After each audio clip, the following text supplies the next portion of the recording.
It's a big sky until two planes end up in the same place. Climb. At the same time. 37,000 feet above the Amazon, a corporate jet collides with a 737.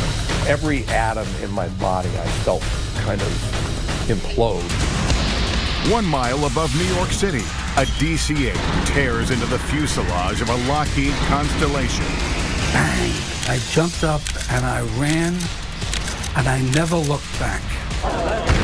Over San Diego, a 727 slams into a Cessna, and it's caught on film. I knew it was big, I knew it was bad, but we didn't know it was a plane crash. Outside Los Angeles, a small plane smashes into a DC-9, decimating several homes below. It just smelled like death, like smoke and death. Eyewitnesses and survivors tell their harrowing stories, and dramatic animations put you right there with the troubled aircraft. That big sky just got a lot smaller.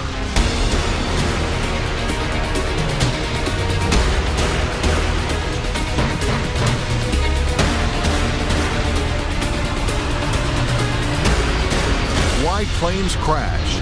Collision course. A new concept in air transportation. The travail has been taken out of travel. When this short film about transatlantic commercial jet travel was released by Pan Am in 1958, flying was a special occasion. People got dressed up. Meals were served on white linen. Delicious food adds to the enjoyment. We all know that's changed, but an even more significant change is the increase in air traffic. Flying over the U.S. in 1960, there would have been about 1,400 planes in the sky at any given time. Today, that number is more like 7,000. In 2011, we flew almost 3 billion people. We fly about the population of the Earth every 24 months or so, and it's expected to grow. With such an increase in volume worldwide, it seems there would be a greater risk of planes colliding in the sky.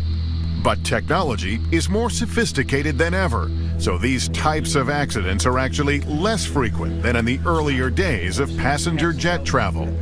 That doesn't mean mid-air collisions don't happen anymore, because sometimes technology fails, and it's nearly impossible to eliminate human factors.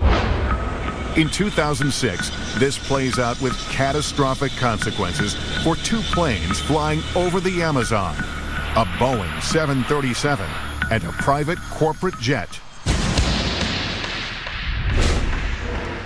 I had gone to Brazil on an assignment for a magazine called Business Jet Traveler to write about Embraer, which is a big aircraft manufacturer near Sao Paulo. And while I was there, I ran into some guys from a Long Island charter company who had just bought a brand new $25 million airplane, a Legacy 600, a real beauty, a mid-sized corporate jet. And they said, well, why don't you fly back with us? Sure, I'm in. And that turned out to be certainly the most fateful decision of my life. September 29th, 2006, 2:52 p.m.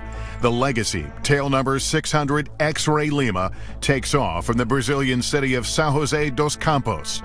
Destination, the city of Manaus, nearly 4 hours to the northwest.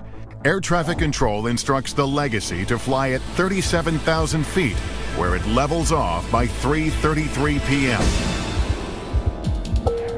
Meanwhile, 2 minutes later, Gol Airlines Flight 1907 departs Manaus for the country's capital of Brasilia in the south.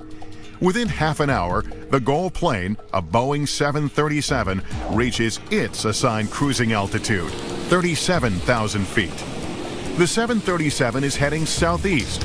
The Legacy is heading northwest. These two aircraft should be at different altitudes. Instead, they're on a collision course.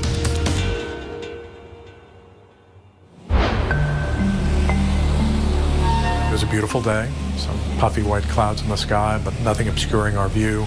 and we took off for what was to be a routine flight. We were flying with very competent pilots in a brand new airplane. What could be bad about that? Both sets of pilots are in contact with air traffic control, operated by the Brazilian Air Force.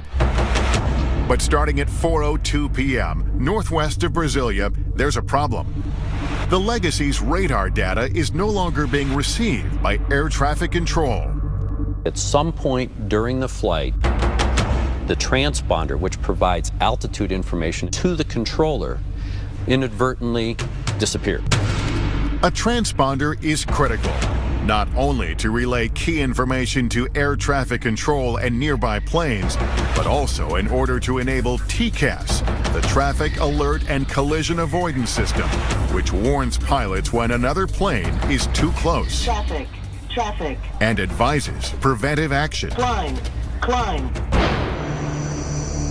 In addition to the missing transponder signal, which is preventing the Legacy from sending its data, there's another problem: well-documented radio dead zones over the Amazon. Beginning at 4:26 p.m., air traffic control and the Legacy pilots make several attempts to verbally communicate, all unsuccessful. Under normal circumstances, they would acknowledge each other's calls. Brazilian air traffic control system, in its overall shoddy performance, had misprogrammed its own consoles so that it had given 5 radio frequencies for the area that the pilots were in, 4 of which were in complete error. Had nothing to do with that sector. Unbelievable, right? But that's the way it was. Even though air traffic control clears the Legacy to fly at 37,000 feet, when one controller hands the plane off to his replacement at the end of his shift, he tells him incorrectly the plane is at 36,000 feet. In reality, the Legacy and the 737 are at the same altitude, traveling at about 500 miles an hour apiece. So when they do collide at that high velocity, there is typically total destruction of the aircraft. By the time radio contact is made at 4:53 p.m., the connection is so bad, the Legacy pilots and controller can't understand each other.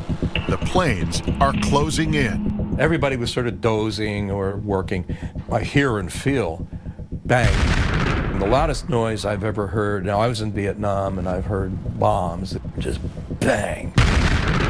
And every atom in my body I felt kind of implode.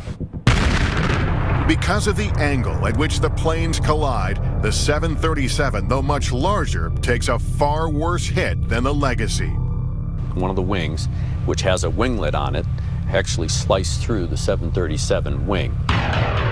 There's a lot of flight control systems that are damaged. It rendered the airplane incapacitated and uncontrollable. And as the 737 went out of control, of course, the aerodynamic forces actually caused it to start to break up in flight. Everyone on board the Legacy knows something bad has happened, but they don't know they've collided with another aircraft. They don't even know their plane is damaged until Joe Sharkey looks out his window. I open my window shade and I look out, and this is a sight I'll simply never forget, because I'm looking at the wing and part of it is missing, and it's a jagged bit of metal. They need on the ground, and they need on the ground in a hurry. They need the first available airport.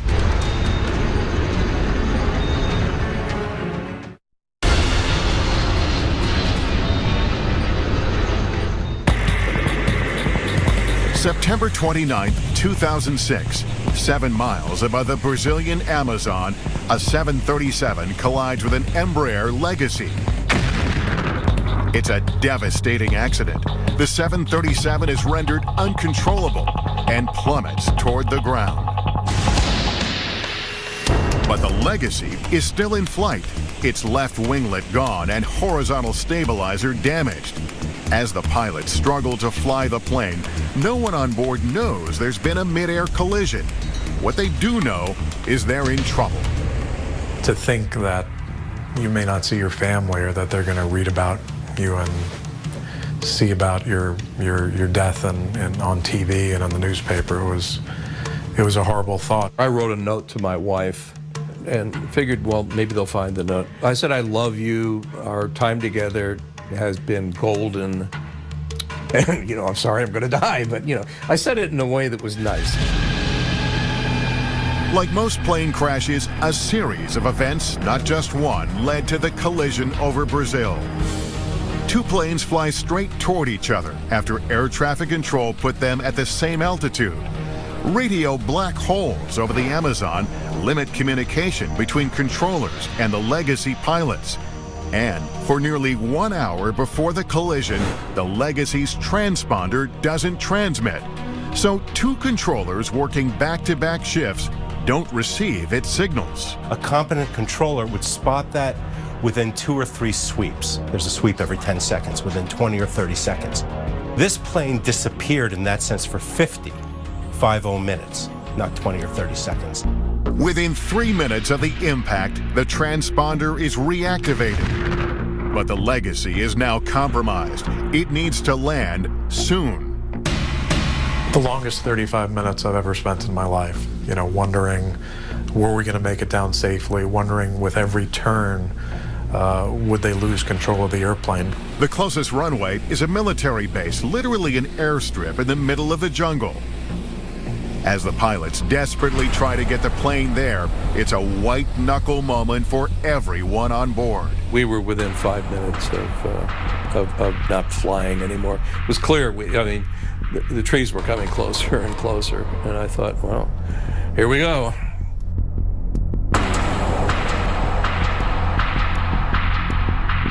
Once safely on the ground, the passengers, still unaware how they got into this situation, are happy to be alive.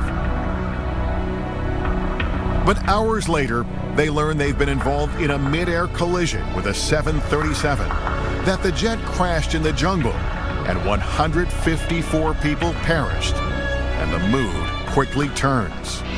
I just sensed the change in the environment, and I knew that we were now being treated like criminal suspects.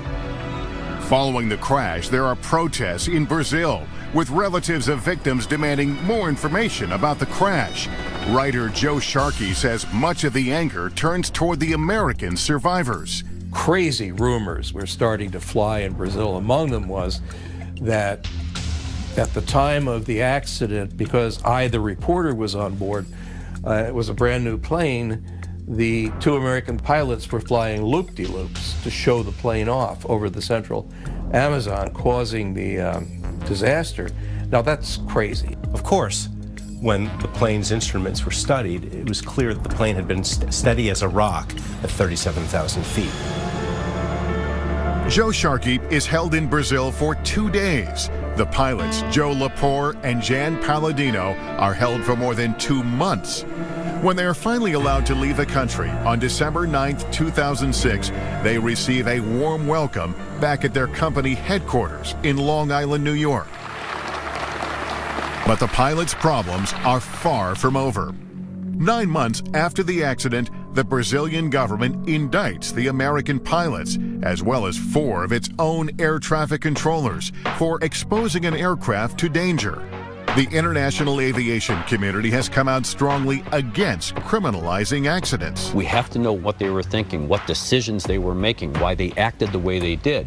And if there's a fear of going to jail and that punitive action against them, then that's going to inhibit the information that we as investigators get. In May 2011, a federal judge in Brazil acquits the Legacy pilots of all charges but one: negligence for not monitoring their transponder. The final terms of the sentence are pending, but it seems unlikely the pilots will serve jail time. Joel Weiss, attorney for the pilots, says they were never at fault because the transponder was on, but then, without warning, his clients say it went off or into standby mode. We have all kinds of anecdotal evidence from all over the world, and particularly in Europe, of this kind of transponder unit simply failing without any indication whatsoever in the cockpit that it had failed. In Brazil, one air traffic controller, described by the judge as unqualified and incompetent, is acquitted. Another controller is convicted of negligence.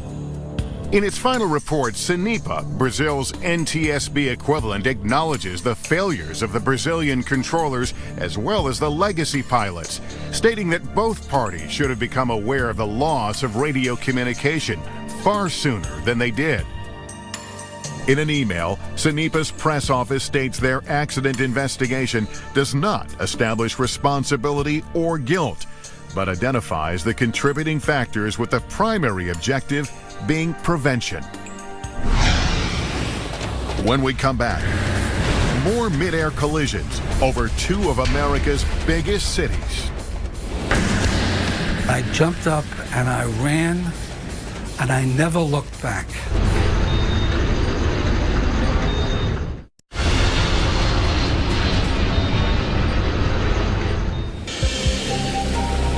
Before there was a modern air traffic control system, the burden of maintaining separation between commercial aircraft fell mainly on pilots. They kept their distance using what's called visual flight rules, otherwise known as C and B scene. Think of it as driving your car. You avoid traffic by seeing it and not putting your car where there's another car. The airplane works in visual flight rules the same way. C and B scene is a catastrophic failure in two deadly collisions between the same two airlines, TWA and United. The first crash is over the Grand Canyon on June 30th, 1956. These two pilots were having to deviate around thunderstorms. They actually didn't know that when they came back around the backside of the clouds, the other aircraft was there. The United DC-7 and TWA Lockheed Constellation, or Super Connie, collide at 21,000 feet. At the time, it's the deadliest accident in aviation history. The tragic aftermath of Saturday's TWA United Airlines crash, which claimed 128 lives. It was a watershed event. It was one of those accidents that we as a society said we're not going to have that anymore. The collision prompts the Federal Aviation Act of 1958, which creates the FAA, whose mission is to provide the safest, most efficient aerospace system in the world. Unfortunately, change doesn't happen quickly enough.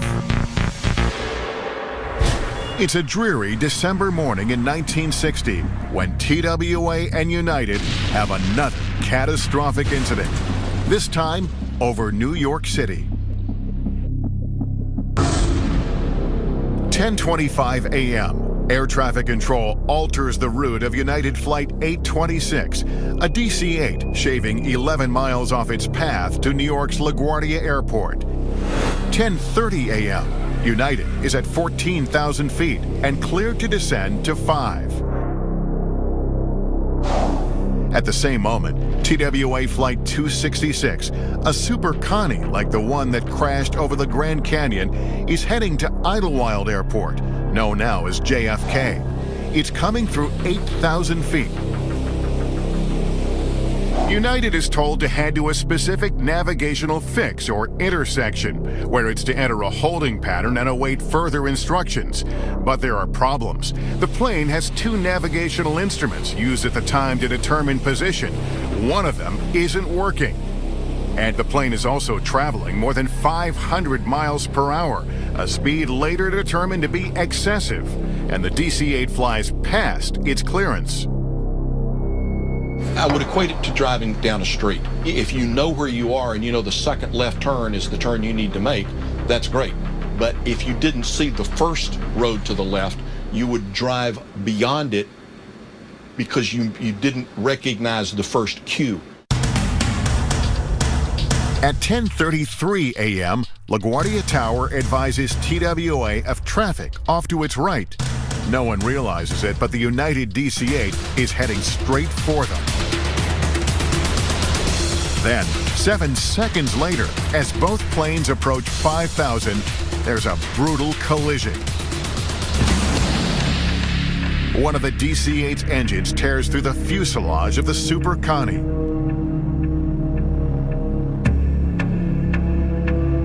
The TWA plane breaks into pieces and goes down on the spot, crashing in Staten Island's Miller Airfield. But the United jet manages to stay aloft for 8.5 more miles until it's over Park Slope, Brooklyn, where Tom Regan, then 20 years old, is standing on the street. I crossed the street at 7th Avenue and Sterling Place, just stepping on the corner, when I heard a loud whine. And when I turned around, the wing of the plane, United Airlines, was catching into the roof of the building that I had just left. And there was a tremendous explosion. Immediately, I dropped to the ground, and then moments after that, there was a second explosion. Bang! Just everything exploded. And now the whole place was on fire. I stayed on the ground for what I thought seemed to be a long time, but I believe it was only several seconds. And I jumped up and I ran, and I never looked back.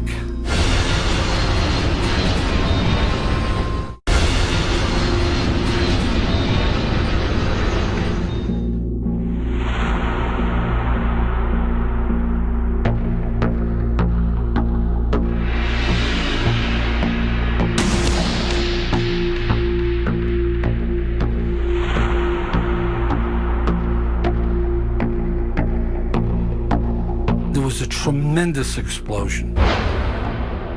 Immediately, I dropped to the ground, and then moments after that, there was a second explosion. Bang! Just everything exploded. And now the whole place was on fire. On the street, people are astounded to learn there's a single survivor, 11-year-old Stephen Baltz of Wilmette, Illinois, who's thrown from the United plane into a snowbank. He had been given a Christmas gift to fly alone from Chicago to New York, and that's what happened. At the time, Barbara Lunis is a recent nursing school graduate working at Methodist Hospital a few blocks from the crash site. She's assigned to care for Stephen overnight. He's badly burned. I couldn't tell if he was white or black. He was just charcoal. I think they said it was 85% of his body. Within hours, the boy's father arrives in New York and speaks to the press. Mr. Baltz, how do you and Mrs. Baltz feel about your son being the sole survivor here? We have great heartfelt sympathy for all of the people who were not as fortunate. The country rallies behind Stephen, but his injuries are too grave. And if I had been in nursing longer, I would have known there was no chance. But that's why I think they put me there. Stephen Baltz, our little 11-year-old boy, the lone survivor of the plane crash in Brooklyn, expired at 1 p.m., just a few minutes ago. The little boy closed his eyes and went to sleep. With the final death toll at 134, including 6 on the ground, the 1960 crash over Park Slope replaces the Grand Canyon collision as the deadliest U.S. commercial aviation disaster to that point. To investigate the accident, the Civil Aeronautics Board, the forerunner to the NTSB, uses flight data recorder or black box technology for the first time ever. The conclusion? United Flight 826 proceeded beyond its clearance limit, or the place it was told to go, into a holding pattern. Its high rate of speed and the change of clearance or shortcut it was given by air traffic control are contributing factors. Within 3 months, President Kennedy establishes Project Beacon. The task force is mandated to review the country's aviation facilities and put together a long-range plan for the future of air traffic in the U.S.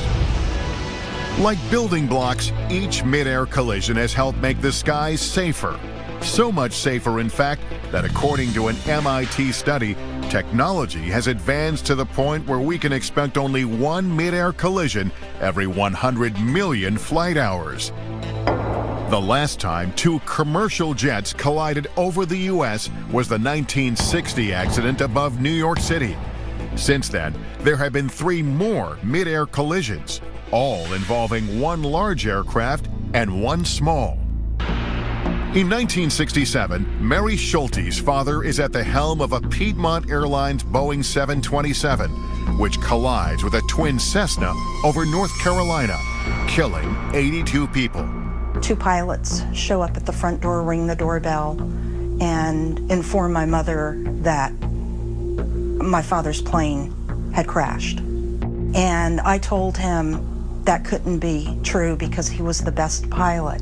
The outgrowth of it was a very strong commitment by Piedmont Airlines to be involved into the traffic collision avoidance system. And some years later, they were one of the first, if not the first, airline to fly with an active TCAS system on board. 6 years later, Betty Barrett is aboard a charter jet when it collides with a DC-9 over France. All 68 on the DC-9 perish. Everyone on Betty's plane survives. My father was sitting in the aisle seat, and I was sitting on the right-hand side. And I turned around, and he's very British and very stoic. And I said, "Daddy, do you think we're going to make it?" He said, "I rather doubt it, darling," and pointed to the other wing. Somebody sent me this picture of when we landed of the plane. And as you can see, the tires are all blown out. And this is the broken wing here. You can see all this. And I was told afterwards, if we had lost 1 more meter of our wing, in other words, it ends here, then we would have blown up as well. I keep this always in my room to remind me that if you survive this, you can survive anything. Then, in 1978 and 1986, there are 2 more mid-air collisions in the U.S. Building on the accidents that preceded them, they force major change in the aviation industry. There are eerie similarities. Both occur in broad daylight on picture-perfect days in Southern California. The first, on September 25, 1978, is caught on camera.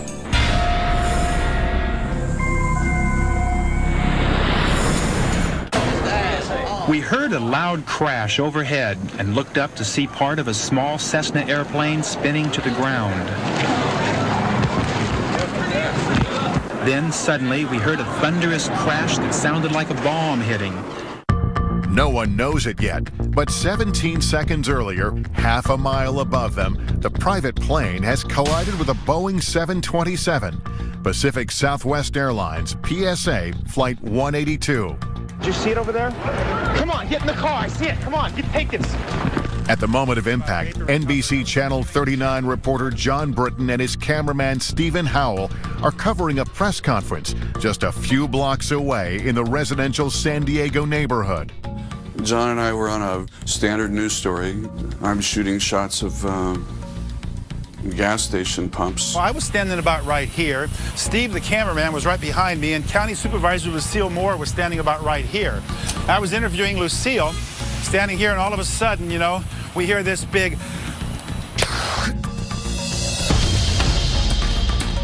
Something started falling out of the sky. People started just going, oh my gosh, oh my gosh. And I just clicked the camera on right away and just moved out to the left side. And I'm looking up, and there's like something looks like a comet coming down from the sky. The photographer for the county, Hans Wendt, he's standing over here on this side. So when the collision happened, and Hans looks up this way, and Hans got off 2 shots of the PSA Air 182 before it crashed. When I looked up, all I saw was the airliner with the engine on fire, and it was starting to bank to the right. And a big chunk of the leading edge of the wing was torn off. So I knew that the plane, you know, had to crash. It couldn't possibly survive. And everything happened very fast. I just got off 1 shot, sort of by instinct, and the second picture was almost a silhouette. Cameraman Steve Howell and I rushed to the scene 2 blocks away. There were several homes involved in a raging fire. There was thick black smoke shooting 300 to 400 feet into the air.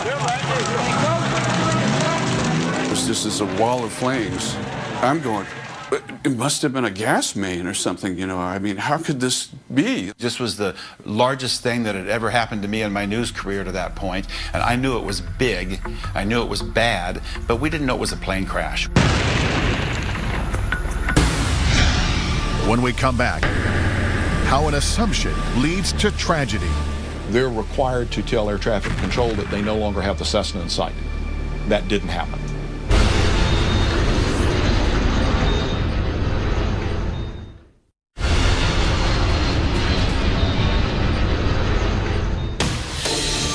San Diego, September 25th, 1978. An NBC News crew captures a small plane spiraling to the ground after it has collided half a mile up with a much larger 727. Behind us, we heard a tremendous explosion. We knew at that point it was a lot more than just a single plane. And of course, we found out later it was an airliner. Both pilots in the Cessna are killed, along with all 135 aboard the jet and 7 people in the residential neighborhood below. Police set up a makeshift morgue at a nearby high school, and immediately the questions begin. Who's at fault? What caused this tragic accident? How could it have been avoided? To understand what happened, it's critical to know what transpired between air traffic control and the PSA crew in the 2 minutes leading up to the collision. As the Boeing 727 was approaching San Diego, they were told about a small general aviation airplane. It's a Cessna. Do you see him? And the PSA flight crew said, yes, we see him. At that point, the PSA crew became responsible for maintaining separation. The crew initially saw the airplane, but then at some point lost sight of it. They talked about it amongst the 3 pilots that were in the airplane. Yeah, do you know where that Cessna 172 is? I think it passed off the right side. 182, roger. They're required to tell air traffic control that they no longer have the Cessna in sight. That didn't happen. The Cessna 172 actually deviated without clearance from its assigned heading. Unfortunately, it was in a position that was directly in front but below the 727. The crew couldn't see, just looking out the window, where the airplane was because it was below their field of view. PSA 182 cleared to land. 182 is cleared to land. Tower, we're going down. This is PSA. Okay, we'll call equipment for you. The 172 struck the leading edge of the right wing about halfway across the span, and that is the famous picture. You see smoke and fire trailing from the right wing of the Boeing 727. As a result, it pulled the nose further and further down, and they couldn't stop it. And they lost control. They did not have control of the jet, and it tragically went into the ground. In its final report, the NTSB faults the PSA crew for failing to maintain visual separation from the Cessna and for failing to inform the controller when they no longer had the other aircraft in sight. Contributing to the accident, says the report, air traffic control procedures, authorizing controllers to use visual separation when radar was available. The report notes that flight crews exercise a lower degree of vigilance in areas where they receive radar assistance. And it says controllers seem to similarly relax vigilance. This controller may have believed that the flight crew had a better grasp on the situation than he did. It could be days before the cleanup is complete, and in the words of one policeman, it'll be years before this neighborhood is ever the same. After the PSA crash, the FAA steps up efforts to improve separation of aircraft around the nation's busiest airports and to modernize collision avoidance technology. But again, change simply doesn't happen fast enough. 8 years later, 1986, another sunny day over Southern California, another jet, another small aircraft, and another catastrophic mid-air collision.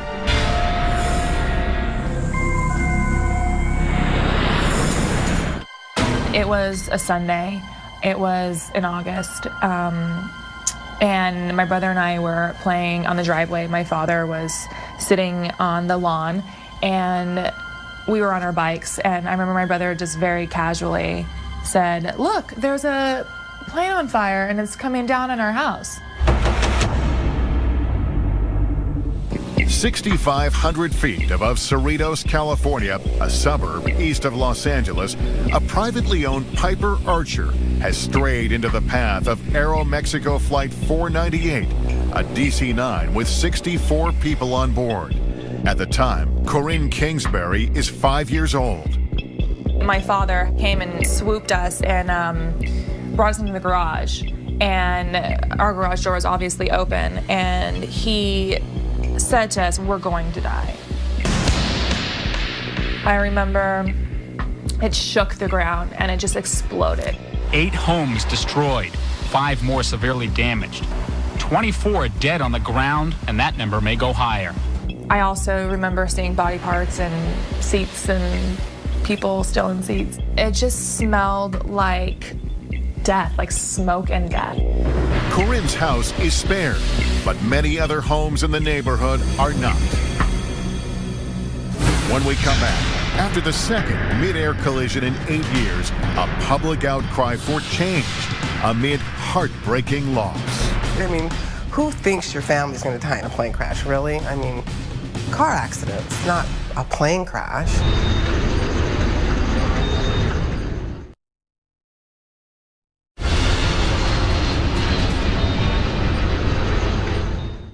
Good morning. The news from Cerritos, California keeps getting worse. There, officials searching through the ruins of Sunday's mid-air crash have found 15 more people dead on the ground. Labor Day weekend, 1986, more than a mile above Cerritos, a suburb of Los Angeles, a Piper Archer smashes into Aeromexico Flight 498, a DC-9. The top of the Piper is sheared off, instantly killing all 3 passengers aboard, a middle-aged couple and their adult daughter. In the crash over San Diego 8 years earlier, the larger plane, PSA Flight 182, loses sight of a much smaller Cessna and slams into it from behind. Over Cerritos, the Piper pilot doesn't realize he has strayed into controlled airspace surrounding LAX, Los Angeles International Airport. When you're flying in uncontrolled airspace, you don't necessarily have to talk to an air traffic controller. You don't necessarily have to have a transponder. But if you're going to operate anywhere in controlled airspace, you have to have permission to operate in that airspace. You can't just fly into it without permission. The DC-9 crew believed correctly that they were in protected airspace, so they were. But unbeknownst to them, the Piper had strayed into their airspace. The general aviation airplane actually struck the tail of the DC-9, taking off the vertical and horizontal stabilizers, so literally the back end of the airplane, and it rendered the DC-9 uncontrollable. The airplane, the DC-9, rolled inverted, and there's a famous picture of that airplane as well, as it's descending upside down before it crashes into a neighborhood. Counting passengers and those on the ground, the total number of people killed in the Cerritos crash now stands at 85, and that toll could go even higher as the search for victims continues today, Tuesday, September the 2nd, 1986. In some ways, the mid-air collisions in Cerritos and San Diego are so similar, there's a public outcry about how little has been done in the intervening years. After the first one, the recommendations they made were never implemented. So now, this is the second time this has happened, so that's why we try to make a difference. But it's hard to fight government agencies, you know.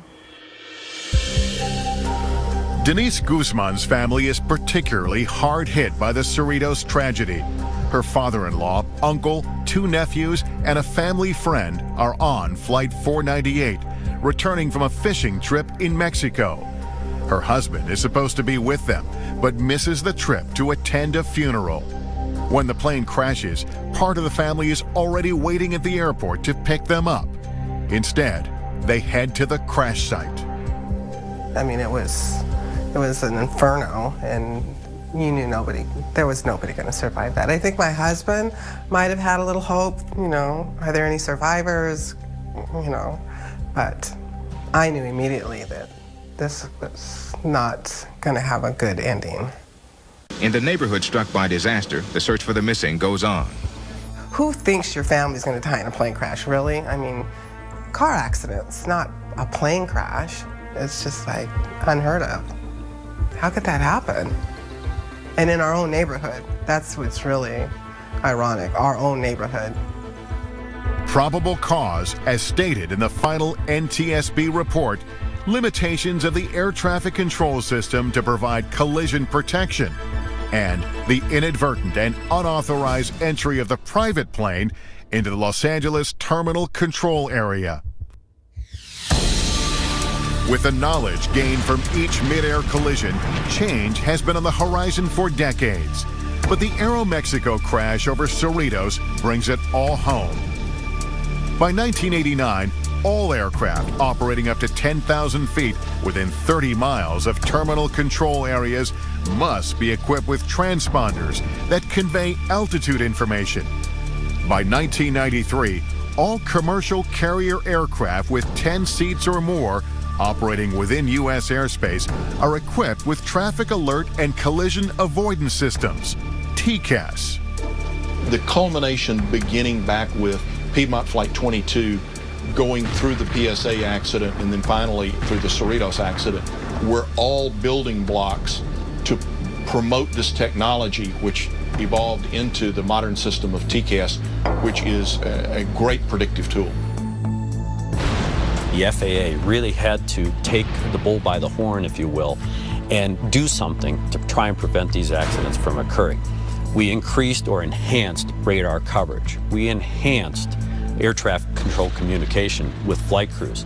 They changed the airspace. They actually created a system of controlled airspace, trying to avoid or at least mitigate the risk that you were going to have these transient pilots just flying through these high-density areas in close proximity to major airports. All the lessons learned have made flying so safe and mid-air collisions so rare. According to an MIT study, you'd have to fly continuously for 11,000 years in order to experience one. Unfortunately, many people had to lose their lives to arrive at what is surely the safest moment yet in aviation history.